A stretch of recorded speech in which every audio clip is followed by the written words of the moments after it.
Com'era prima? Era diverso. Era il mio bambino. Non lo riconosce più? No, è un mostro.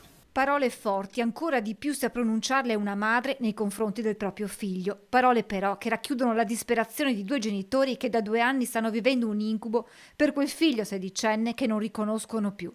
La spirale di paura e violenza inizia in prima superiore, quando il giovane viene in contatto con altri giovanissimi che lo avvicinano al mondo della droga. Ha iniziato con le prime canne e da quest'anno ho iniziato con dei farmaci e delle droghe un po' più pesanti, perché me le fa vedere e se gliele butto via mi mette le mani addosso.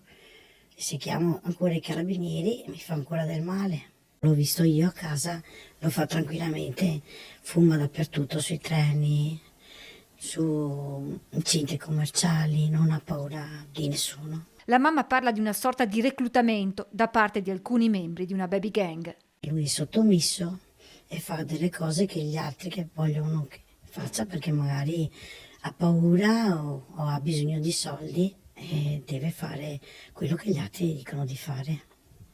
Voi sapete se si è reso responsabile di atti di violenza in giro? Non lo so, ha tanti segni nel corpo.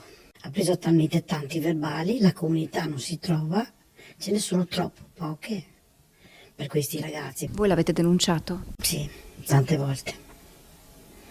Non è una cosa facile da parte di un genitore. No, sono arrivata all'estremo. Violenza che si scatena anche all'interno della famiglia. Prima di andare via mi ricatta e mi affronta e io devo stare zitta, se no mi mette le mani addosso. È anche armato? Aveva i coltelli, dei coltelli sì, li ho trovati, taglierini, li nasconde. Tra l'altro vi fa delle minacce anche molto pesanti per il futuro. Sì, ha detto che quando lui ha 18 anni ci vuole sterminare. Dormo con un bastone sotto il letto perché se arriva e succede qualcosa io so difendermi. Avete paura di lui? Abbastanza.